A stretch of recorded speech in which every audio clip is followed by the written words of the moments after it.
شہد کی مکھیاں پھولوں کا جو رس جمع کرتی ہیں وہ سب کا سب شہد نہیں ہوتا، اس کا صرف 1/3 حصہ شہد بنتا ہے۔ شہد کی مکھیوں کو 1 پاؤنڈ شہد کے لیے 20 لاکھ پھولوں کا رس حاصل کرنا پڑتا ہے۔ اس کے لیے مکھیاں تقریباً 30 لاکھ اڑانیں کرتی ہیں، اور اس دوران میں وہ مجموعی طور پر 50,000 میل تک کی مسافت طے کرتی ہیں۔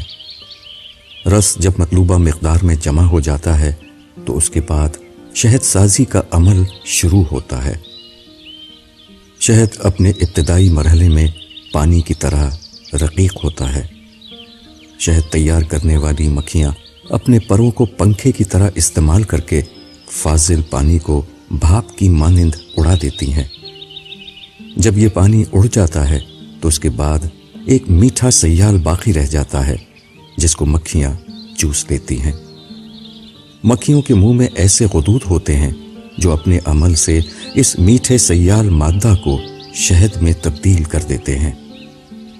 اب مکھیاں اس تیار شہد کو چھتے کے مخصوص طور پر بنے ہوئے سوراخوں میں بھر دیتی ہیں۔ یہ سوراخ دوسری مکھیاں موم کے ذریعے حد درجے کاریگری کے ساتھ بناتی ہیں۔ مکھیاں شہد کو ان سوراخوں میں بھر کر اس کو ڈبہ بند غذا کی طرح اہتمام کے ساتھ محفوظ کر دیتی ہیں تاکہ آئندہ وہ انسانوں کے کام آ سکے۔ اس طرح کے بے شمار اہتمام ہیں جو شہد کی تیاری میں کیے جاتے ہیں۔ خدا ایسا کر سکتا تھا کہ طلسماتی طور پر اچانک شہد پیدا کرتے یا پانی کی طرح شہد کا چشمہ زمین پر بہا دے، مگر اس نے ایسا نہیں کیا۔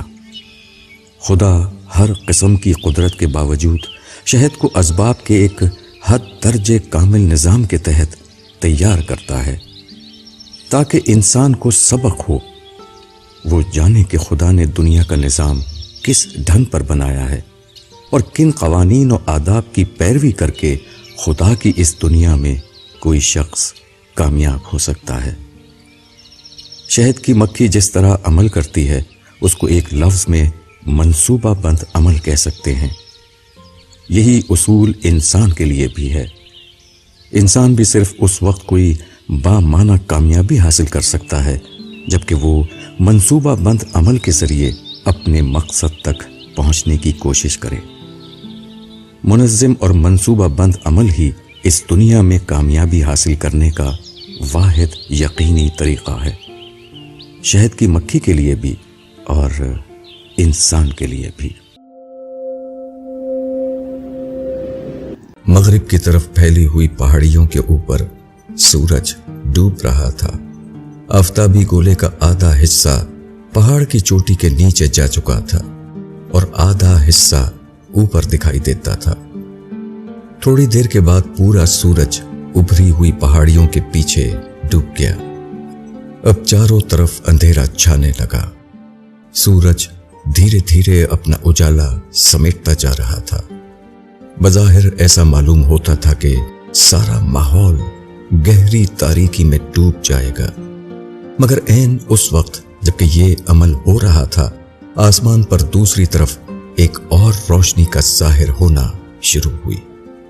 یہ 12ویں کا چاند تھا جو سورج کے چھپنے کے بعد اس کی مخالف سمت سے چمکنے لگا اور کچھ دیر بعد پوری طرح روشن ہو گیا۔ سورج کی روشنی کے جانے پر زیادہ وقت نہیں گزرا تھا کہ ایک نئی روشنی نے ماحول پر قبضہ کر لیا۔ یہ قدرت کا اشارہ ہے، میں نے اپنے دل میں سوچا۔ ایک امکان جب ختم ہوتا ہے تو اسی وقت دوسرے امکان کا آغاز ہو جاتا ہے۔ سورج غروب ہوا تو دنیا نے چاند سے اپنی بسم روشن کر لی۔ اسی طرح افراد اور قوموں کے لیے بھی ابھرنے کے امکانات کبھی ختم نہیں ہوتے۔ زمانہ اگر ایک بار کسی کو گرا دے تو خدا کی اس دنیا میں اس کے لیے مایوس ہونے کا کوئی سوال نہیں۔ وہ نئے مواقع کو استعمال کر کے دوبارہ اپنے ابھرنے کا سامان کر سکتا ہے۔ ضرورت صرف یہ ہے کہ آدمی دانش مندی کا ثبوت دے اور مسلسل جد و جہد سے کبھی نہ اکتائے۔ یہ دنیا خدا نے عجیب امکانات کے ساتھ بنائی ہے۔ یہاں مادہ فنا ہوتا ہے تو وہ توانائی بن جاتا ہے، تاریکی آتی ہے تو اس کے بدن سے ایک نئی روشنی برآمد ہو جاتی ہے۔ ایک مکان گرتا ہے تو وہ دوسرے مکان کی تعمیر کے لیے زمین خالی کر دیتا ہے۔ یہی معاملہ انسانی زندگی کے واقعات کا ہے۔ یہاں ہر ناکامی کے اندر سے ایک نئی کامیابی کا امکان ابھر آتا ہے۔ دو قوموں کے مقابلے میں ایک قوم آگے بڑھ جائے اور دوسری قوم پیچھے رہ جائے تو بات یہیں ختم نہیں ہو جاتی۔ اس کے بعد ایک اور عمل شروع ہوتا ہے۔ بڑھتی ہوئی قوم کے اندر عیش پرستی اور سہولت پسندی آ جاتی ہے، دوسری طرف بچھڑی ہوئی قوم میں محنت اور جد و جہد کا نیا جذبہ جاگ اٹھتا ہے۔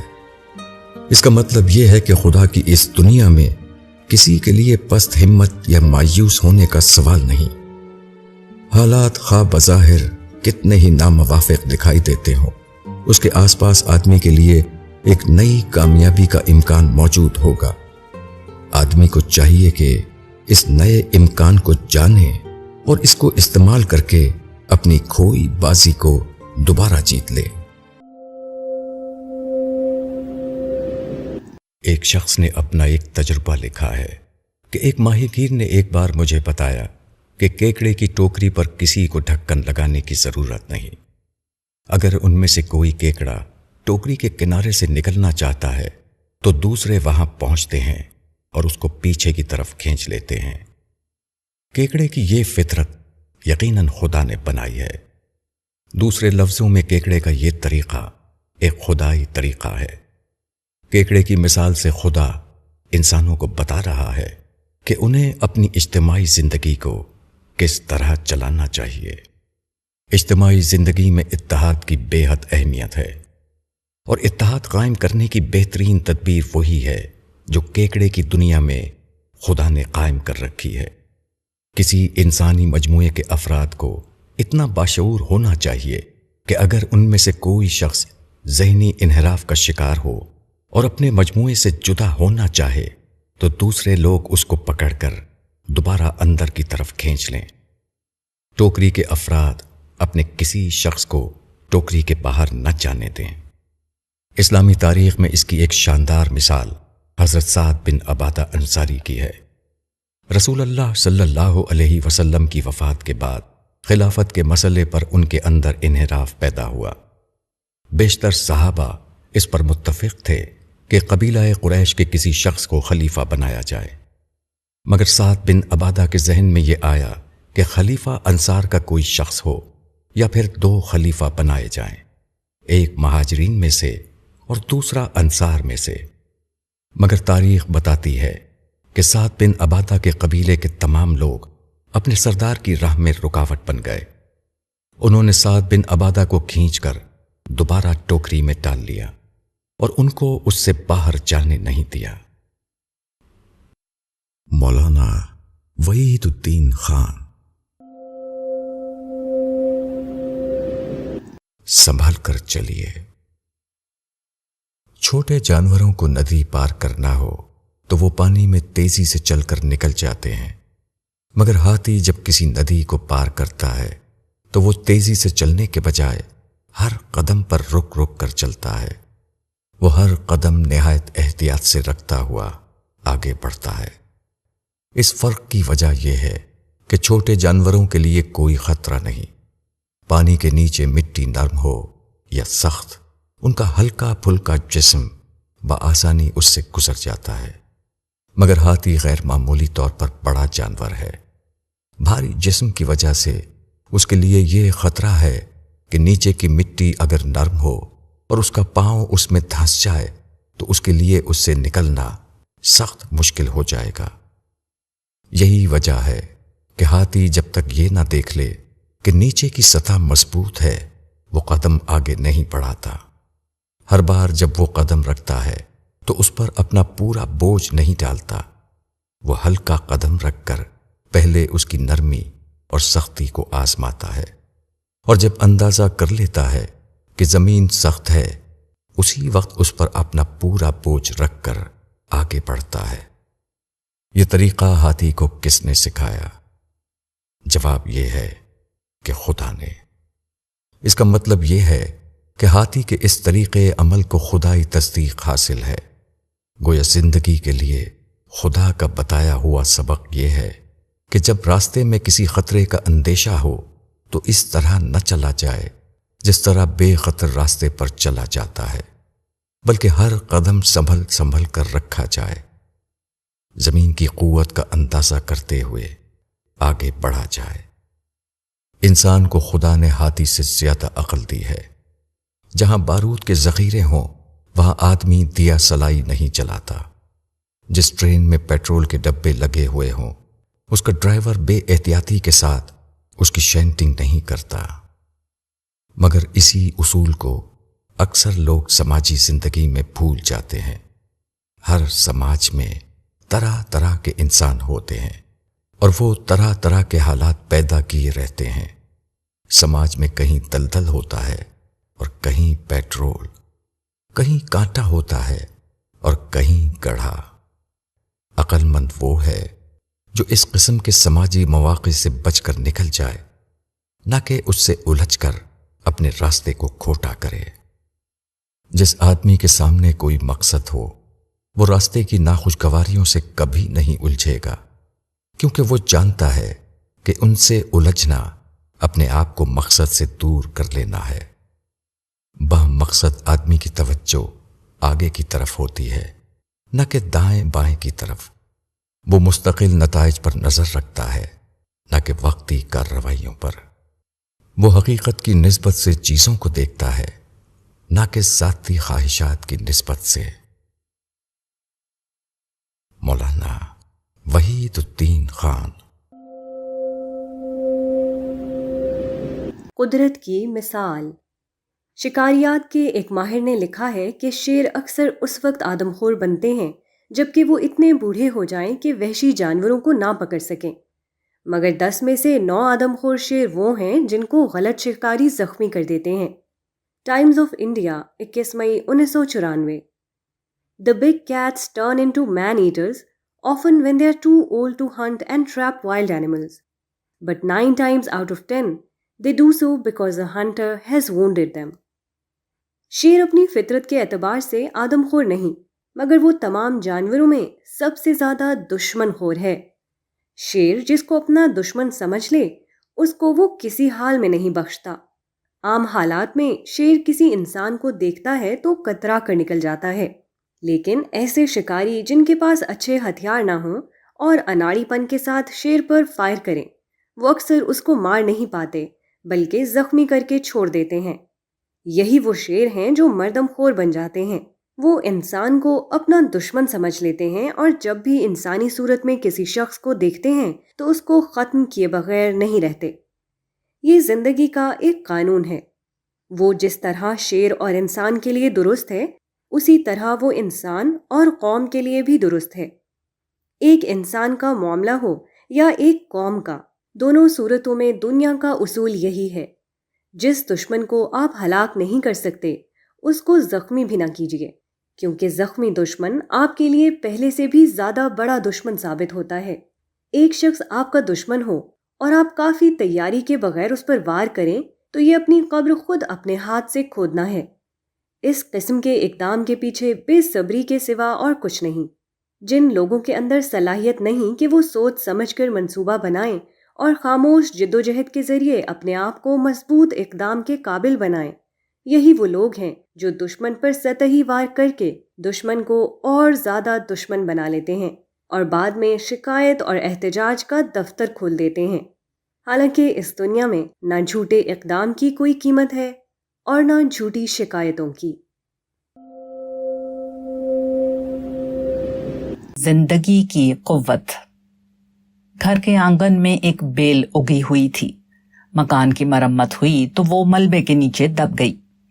آنگن کی صفائی کراتے ہوئے مالک مکان نے بیل کو کٹوا دیا، دور تک کھود کر اس کی جڑیں بھی نکلوا دی گئیں۔ اس کے بعد پورے صحن میں اینٹ بچھا کر اس کو سیمنٹ سے پختہ کر دیا گیا۔ کچھ عرصے بعد بیل کی سابق جگہ کے پاس ایک نیا واقعہ ہوا۔ پختہ اینٹیں ایک مقام پر ابھر آئیں۔ ایسا معلوم ہوتا تھا جیسے کسی نے دھکا دے کر انہیں اٹھا دیا ہے۔ کسی نے کہا کہ یہ چوہوں کی کارروائی ہے، کسی نے کوئی اور قیاس قائم کرنے کی کوشش کی۔ آخرکار اینٹیں ہٹائی گئیں تو معلوم ہوا کہ بیل کا پودا اس کے نیچے مڑی ہوئی شکل میں موجود ہے۔ بیل کی کچھ جڑیں زمین کے نیچے رہ گئی تھیں، وہ بڑھ کر اینٹ تک پہنچی اور اب اوپر آنے کے لیے زور کر رہی تھیں۔ یہ پتیاں اور انکھوے جن کو ہاتھ سے مسلا جائے تو وہ آٹے کی طرح پس اٹھیں۔ ان کے اندر اتنی طاقت ہے کہ اینٹ کے فرش کو توڑ کر اوپر آ جائیں۔ مالک مکان نے کہا کہ میں ان کی راہ میں حائل نہیں ہونا چاہتا۔ اگر یہ بیل مجھ سے دوبارہ زندگی کا حق مانگ رہی ہے تو میں اس کو زندگی کا حق دوں گا۔ چنانچہ انہوں نے چند اینٹیں نکلوا کر اس کے لیے جگہ بنا دی۔ 1 سال بعد ٹھیک اسی مقام پر تقریباً 15 فٹ اونچی بیل کھڑی ہوئی تھی، جہاں اس کو ختم کر کے اس کے اوپر پختہ اینٹیں جوڑ دی گئی تھیں۔ پہاڑ اپنی ساری وسعت اور عظمت کے باوجود یہ طاقت نہیں رکھتا کہ کسی پتھر کے ٹکڑے کو ادھر سے ادھر کھسکا دے، مگر درخت کے ننھے پودے میں اتنا زور ہے کہ وہ پتھر کے فرش کو دھکیل کر باہر آ جاتا ہے۔ یہ طاقت اس کے اندر کہاں سے آئی؟ اس کا سرچشمہ عالم فطرت کا وہ پراسرار مظہر ہے جس کو زندگی کہا جاتا ہے۔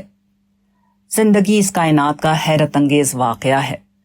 زندگی ایک ایسی طاقت ہے جس کو کوئی دبا نہیں سکتا، اس کو کوئی ختم نہیں کر سکتا، اس کو پھیلنے اور بڑھنے کے حق سے کوئی محروم نہیں کر سکتا۔ زندگی ایک ایسی قوت ہے جو اس دنیا میں اپنا حق وصول کر کے رہتی ہے۔ جب زندگی کی جڑیں تک کھود دی جاتی ہیں اس وقت بھی وہ کہیں نہ کہیں اپنا وجود رکھتی ہے اور موقع پاتے ہی دوبارہ ظاہر ہو جاتی ہے۔ جب ظاہری طور پر دیکھنے والے یقین کر لیتے ہیں کہ اس کا خاتمہ کیا جا چکا ہے، اس وقت بھی وہ عین اس مقام سے اپنا سر نکال لیتی ہے جہاں اسے توڑا اور مسلا گیا تھا۔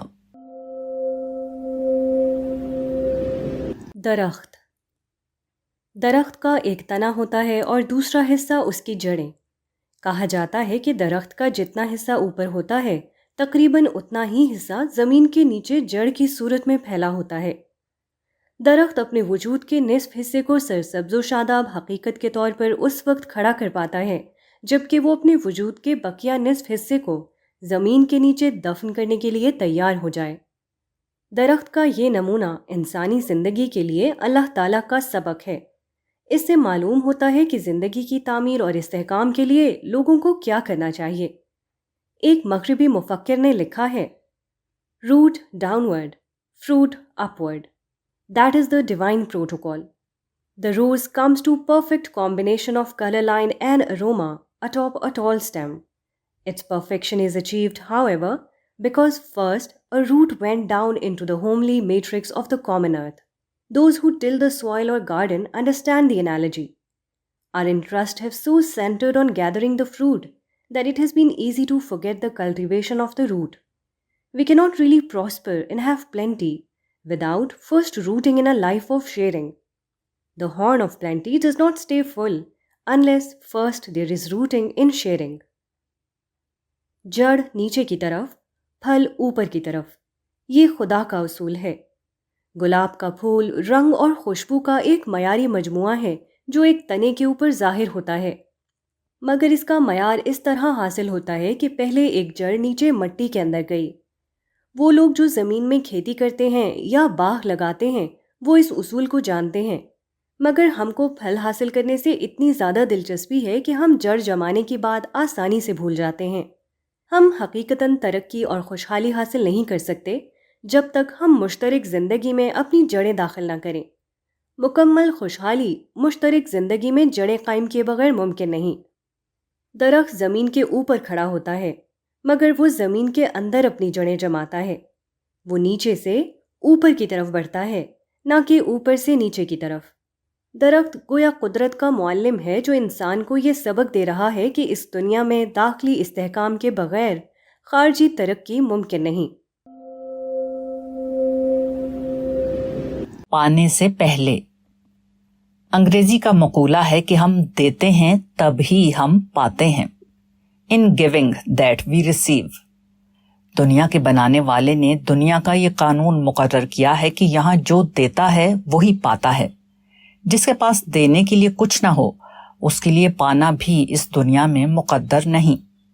ہمارے چاروں طرف کی دنیا میں خدا نے اس اصول کو انتہائی کامل شکل میں قائم کر رکھا ہے۔ یہاں ہر چیز کو اگرچہ اپنے وجود کو قائم کرنے کے لیے دوسروں سے کچھ لینا پڑتا ہے، مگر ہر چیز کا یہ حال ہے کہ وہ جتنا لیتی ہے اس سے زیادہ وہ دینے کی کوشش کرتی ہے۔ درخت کو لیجئے، درخت زمین سے پانی اور معدنیات لیتا ہے، وہ ہوا سے نائٹروجن لیتا ہے، وہ سورج سے حرارت لیتا ہے، اور اس طرح پوری کائنات سے اپنی غذا لیتے ہوئے اپنے وجود کو کمال کے درجے تک پہنچاتا ہے۔ مگر اس کے بعد وہ کیا کرتا ہے؟ اس کے بعد اس کا پورا وجود دوسروں کے لیے وقف ہو جاتا ہے۔ وہ دوسروں کو سایہ دیتا ہے، وہ دوسروں کو لکڑی دیتا ہے، وہ دوسروں کو پھول اور پھل دیتا ہے۔ وہ ساری عمر اسی طرح اپنے آپ کو دوسروں کے لیے وقف رکھتا ہے، یہاں تک کہ ختم ہو جاتا ہے۔ یہی حال کائنات کی ہر چیز کا ہے۔ ہر چیز دوسروں کو دینے اور دوسروں کو نفع پہنچانے میں مصروف ہے۔ سورج، دریا، پہاڑ، ہوا، ہر چیز دوسروں کو نفع پہنچانے میں لگی ہوئی ہیں۔ کائنات کا دین نفع بخشی ہے، نہ کہ حقوق طلبی۔ اس دنیا میں صرف ایک ہی مخلوق ہے جو دینے کے بجائے لینا چاہتی ہے، اور وہ انسان ہے۔ انسان یک طرفہ طور پر دوسروں کو لوٹتا ہے، وہ دوسروں کو دیے بغیر دوسروں سے لینا چاہتا ہے، وہ نفع بخش بنے بغیر نفع خور بننا چاہتا ہے۔ انسان کی یہ روش خدا کی اسکیم کے خلاف ہے، وہ کائنات کے عام مزاج سے ہٹی ہوئی ہے۔ یہ تضاد ثابت کرتا ہے کہ ایسے لوگوں کے لیے موجودہ دنیا میں کامیابی مقدر نہیں۔ موجودہ دنیا میں کامیابی صرف ان لوگوں کو مل سکتی ہے جو وسیع تر کائنات سے اپنے کو ہم آہنگ کر لیں، جو دینے والی دنیا میں خود بھی دینے والے بن کر رہیں، نہ کہ دینے والی دنیا میں صرف لینے والے۔ اگر آپ اپنا کمرہ بند کر کے باہر چلے جائیں اور چند مہینوں کے بعد واپس آ کر اسے کھولیں تو ہر طرف اتنی گرد پڑی ہوئی ہوگی کہ جب تک آپ اسے صاف نہ کر لیں آپ اس کمرے میں بیٹھنا پسند نہ کریں گے۔ تیز ہوا کے ساتھ جب گرد اٹھتی ہے تو آدمی سخت پریشان ہوتا ہے اور چاہتا ہے کہ کب یہ گرد کی آفت اس سے دور ہو جائے۔ لیکن گرد کیا ہے؟ یہ زمین کی اوپری سطح کی وہ زرخیز مٹی ہے جس سے ہر قسم کی سبزیاں، پھل اور غلے پیدا ہوتے ہیں۔ اگر زمین کی سطح پر یہ مٹی نہ ہو تو زمین پر زندگی گزارنا آدمی کے لیے ناممکن ہو جائے۔ پھر یہی گرد ہے جو فضا میں کثافت پیدا کرتی ہے، جس کی وجہ سے پانی کے بخارات بادل کی صورت اختیار کرتے ہیں اور بوند بوند کر کے زمین پر برستے ہیں۔ زمین کی اوپری فضا میں گرد نہ ہو تو بارش کا عمل ختم ہو جائے۔ سورج نکلنے اور ڈوبنے کے وقت جو رنگین شفق آسمانوں کے کناروں پر دکھائی دیتی ہے وہ بھی فضا میں اسی گرد کی موجودگی کی وجہ سے ہے۔ گرد ہمارے لیے ایک مفید مادہ بھی ہے اور ہماری دنیا کو خوش منظر بنانے کا ذریعہ بھی۔ یہ ایک سادہ سی مثال ہے جس سے اندازہ ہوتا ہے کہ دنیا کی زندگی میں کس طرح خدا نے ناخوشگوار چیزوں کے ساتھ خوشگوار چیزیں رکھ دی ہیں۔ جس طرح پھول کے ساتھ کانٹا ہوتا ہے، اسی طرح زندگی میں پسندیدہ چیزوں کے ساتھ ناپسندیدہ چیزوں کا جوڑا بھی لگا ہوا ہے۔ اب جب کہ خود قدرت نے پھول اور کانٹے کو ایک ساتھ پیدا کیا ہے تو ہمارے لیے اس کے سوا چارہ نہیں کہ ہم اس کے ساتھ نباہ کی صورت پیدا کریں۔ موجودہ دنیا میں اس کے سوا کچھ اور ہونا ممکن نہیں۔ دوسروں کی شکایت کرنا صرف اپنے وقت کو ضائع کرنا ہے۔ یہ دنیا اس ڈھنگ پر بنائی گئی ہے کہ یہاں لازماً شکایت کے مواقع آئیں گے۔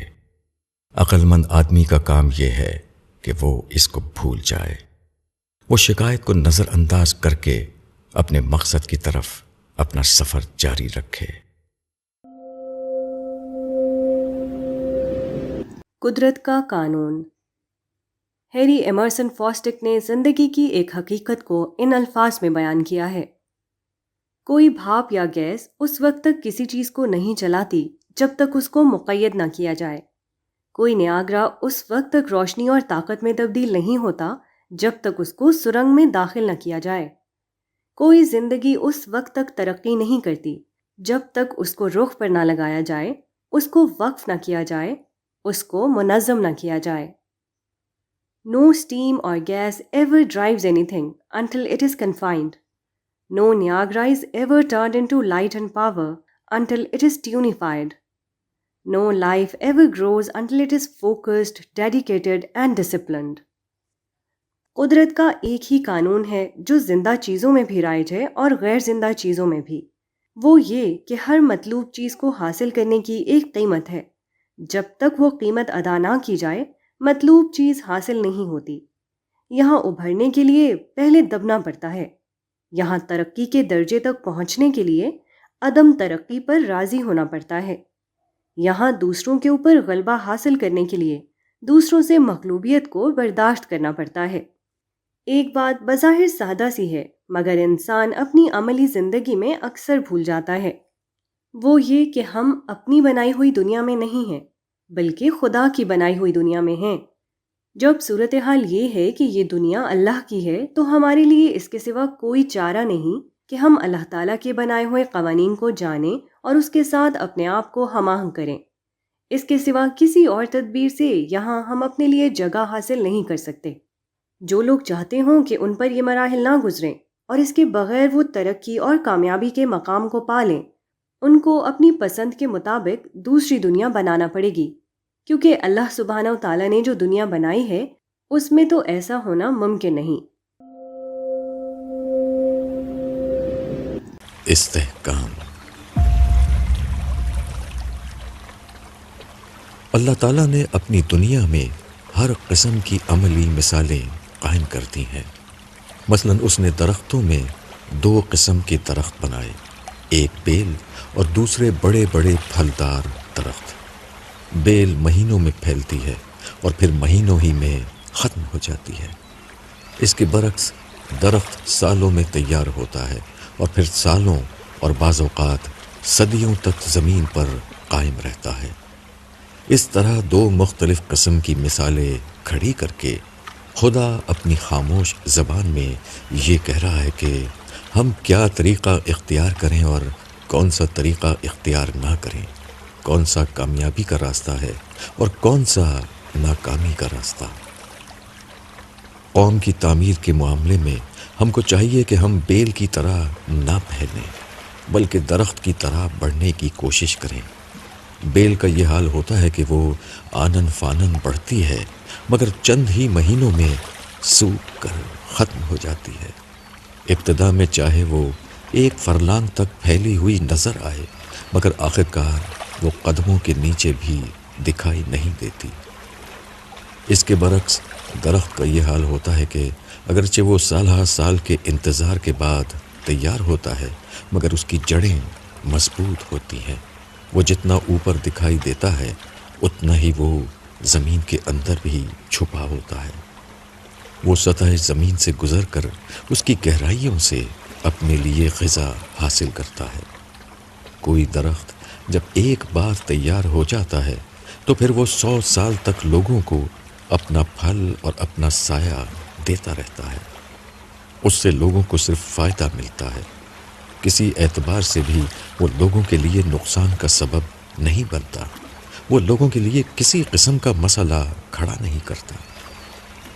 اسی طرح قوم کی تعمیر میں توسیع سے زیادہ استحکام کو ملحوظ رکھنا ضروری ہے۔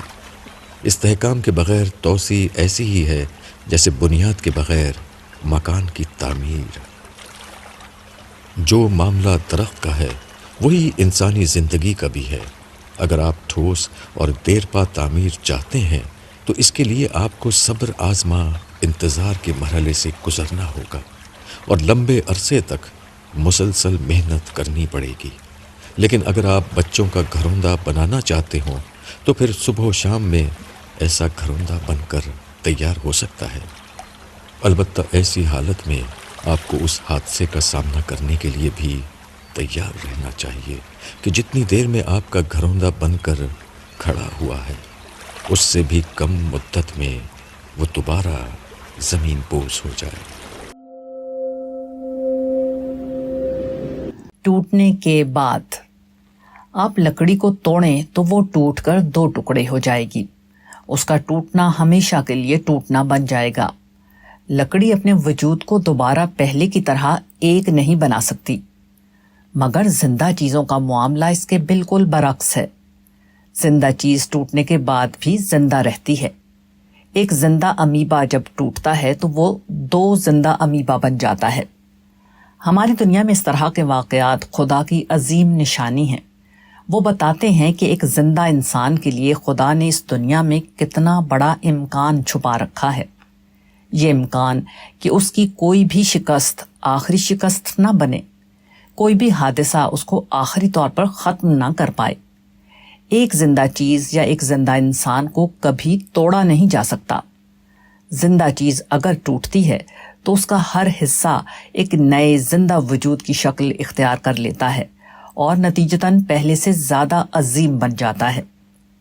انسان ایک ایسی مخلوق ہے کہ ناکامی اس کو فکری گہرائی عطا کرتی ہے، رکاوٹیں اس کے ذہن کے بند دروازے کو کھولتی ہیں۔ حالات اگر اس کے وجود کے ٹکڑے ٹکڑے کر دیں تو اس کا ہر ٹکڑا دوبارہ نئی زندگی حاصل کر لیتا ہے۔ اس امکان نے اس دنیا میں کسی انسان کو ابدی طور پر ناقابل تسخیر بنا دیا ہے۔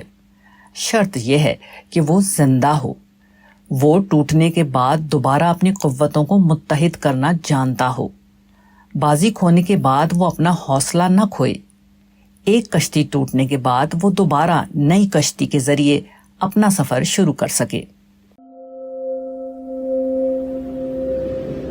دنیا کا قانون۔ گائے دودھ دیتی ہے، یہ ہر آدمی جانتا ہے، مگر بہت کم لوگ ہیں جو یہ سوچتے ہوں کہ گائے کیسے دودھ دیتی ہے۔ گائے دودھ جیسی چیز دینے کے قابل صرف اس وقت بنتی ہے جبکہ وہ گھاس کو دودھ میں تبدیل کر سکے۔ گائے جب اس انوکھی صلاحیت کا ثبوت دیتی ہے کہ وہ کمتر چیز کو اعلیٰ چیز میں تبدیل کر سکتی ہے، اسی وقت یہ ممکن ہوتا ہے کہ وہ خدا کی دنیا میں دودھ جیسی قیمتی چیز فراہم کرنے والی بنے۔ یہی حال درخت کا ہے۔ درخت سے آدمی کو دانہ اور سبزی اور پھل ملتا ہے، مگر ایسا کب ہوتا ہے؟ ایسا اس وقت ہوتا ہے جبکہ درخت اس صلاحیت کا ثبوت دے کہ اس کے اندر مٹی اور پانی ڈالا جائے اور اس کو وہ تبدیل کر کے دانہ اور سبزی اور پھل کی صورت میں ظاہر کرے۔ درخت کے اندر ایک کمتر چیز داخل ہوتی ہے اور اس کو وہ اپنے اندرونی میکانزم کے ذریعے تبدیل کر دیتا ہے اور اس کو برتر چیز کی صورت میں باہر لاتا ہے۔ یہی معاملہ انسانی زندگی کا بھی ہے۔ زندگی بھی اسی قسم کا امتحان ہے۔ موجودہ دنیا میں انسان کے ساتھ بھی یہی ہوتا ہے کہ اس کو محرومیوں سے سابقہ پڑتا ہے، اس کو ناخوشگوار حالات پیش آتے ہیں۔ یہاں دوبارہ انسان کی کامیابی یہ ہے کہ وہ اپنے ناموافق حالات کو موافق حالات میں تبدیل کر سکے، وہ اپنی ناکامیوں کے اندر سے کامیابی کا راستہ نکال لے۔ یہی دنیا کا قانون ہے، انسان کے لیے بھی اور غیر انسان کے لیے بھی۔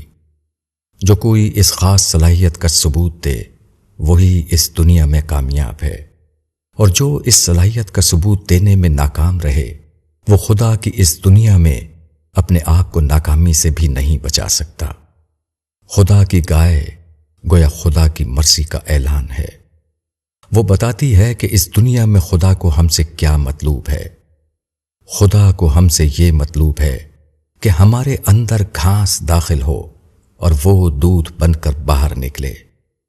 لوگ ہمارے ساتھ برائی کریں تب بھی ہم ان کے ساتھ بھلائی کریں، ہمارے ساتھ ناموافق حالات پیش آئیں تب بھی ہم ان کو موافق حالات میں تبدیل کر سکیں۔ بچاؤ کا انتظام۔ الور میں ایک مدرسہ ہے جو شہر کے کنارے واقع ہے۔ مدرسے کے ایک طرف شہر کی عمارتیں ہیں اور دوسری طرف کھیت شروع ہو جاتے ہیں۔ ایک بار مجھ کو اس مدرسے میں چند دن گزارنے کا اتفاق ہوا۔ شام کو عصر کی نماز کے بعد میں مدرسے سے نکلا اور کھیتوں کی طرف ٹہلنے چلا گیا۔ کچھ فاصلہ آگے بڑھا تو ایک جگہ بہت سے کتے نظر آئے۔ وہ مجھے دیکھ کر زور زور سے بھونکنے لگے اور میری طرف لپکے۔ مجھے پتھر پھینک کر انہیں بھگانا پڑا۔ مغرب کے قریب میں ٹہل کر واپس ہوا تو میں نے مدرسے کے ناظم مولانا مفتی جمال الدین قاسمی سے اس کا ذکر کیا۔ وہ مسکرائے۔ انہوں نے کہا کہ کل ہم بھی آپ کے ساتھ چلیں گے، پھر آپ دیکھیے گا کہ کوئی کتا نہیں بھونکے گا۔ اگلے دن عصر کی نماز کے بعد جب میں ٹہلنے کے لیے نکلا تو مفتی صاحب بھی میرے ساتھ ہو گئے۔ انہوں نے اپنے ہاتھ میں ایک لمبی لاٹھی لے لی جو دور سے دکھائی دیتی تھی۔ ہم لوگ چلتے ہوئے اس مقام پر پہنچے جہاں پچھلے روز مجھے کتوں کا غول ملا تھا۔ میں نے دیکھا تو اب بھی کتے وہاں موجود تھے، مگر آج کوئی کتا ہماری طرف نہیں لپکا اور نہ کسی کتے کے بھونکنے کی آواز آئی۔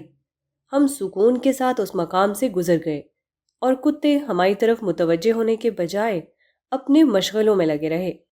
واپس ہوتے ہوئے ہم دوبارہ اس مقام سے گزرے۔ اب بھی کتے وہاں موجود تھے، مگر انہوں نے ہماری طرف کوئی توجہ نہ کی اور ہم کسی مزاحمت کے بغیر اپنی منزل پر واپس آ گئے۔ یہ لاٹھی کی برکت تھی، مفتی صاحب نے مسکراتے ہوئے کہا۔ کل آپ لاٹھی کے بغیر تھے تو کتوں کو ہمت ہوئی اور وہ بھونکتے ہوئے آپ کی طرف دوڑ پڑے۔ آج ہمارے پاس لمبی لاٹھی تھی تو کتے اس کو دیکھ کر سمجھ گئے کہ ہم بے زور نہیں ہیں، بلکہ ان کا جواب دینے کے لیے ہمارے پاس مضبوط ہتھیار موجود ہے۔ اس چیز نے کتوں کو ہمارے اوپر اقدام کرنے سے بے ہمت کر دیا۔ کتا ہمیشہ اس وقت آپ کی طرف دوڑے گا جب وہ آپ کو کمزور محسوس کرے۔ اگر وہ دیکھے کہ آپ کے پاس طاقت ہے تو وہ آپ کی طرف رخ نہیں کرے گا۔ انسانوں میں بھی کچھ لوگ اسی قسم کے مزاج کے ہوتے ہیں۔ وہ اس شخص سے ٹھیک رہتے ہیں جو اپنے ہاتھ میں ایک لاٹھی لیے ہوئے ہو۔ ایسے شخص سے سامنا ہو تو وہ کترا کر الگ ہو جاتے ہیں۔ البتہ جب وہ کسی کو دیکھتے ہیں کہ وہ لاٹھی کے بغیر ہے تو اس کے لیے وہ شیر ہو جاتے ہیں۔ وہ طاقتور کے لیے بزدل ہوتے ہیں اور کمزور کے لیے بہادر۔ یہ صورتحال تقاضا کرتی ہے کہ آدمی سماج کے ایسے افراد کے لیے لاٹھی کا انتظام رکھے۔ اصولی اور عمومی طور پر وہ پرامن ہو، وہ لوگوں کے ساتھ تواضع اور نرمی کا رویہ اختیار کرے، مگر اس کے ساتھ ساتھ کم از کم دکھانے کی حد تک وہ اپنے پاس لاٹھی بھی ضرور رکھے تاکہ اس قسم کے لوگوں کو اس کے اوپر حملے کی جرت نہ ہو سکے۔ ٹھیک ویسے ہی جیسے قدرت ایک شاخ پر نرم و نازک پھول کھلاتی ہے تو اسی کے ساتھ وہ شاخ کے چاروں طرف کانٹے بھی اگا دیتی ہے۔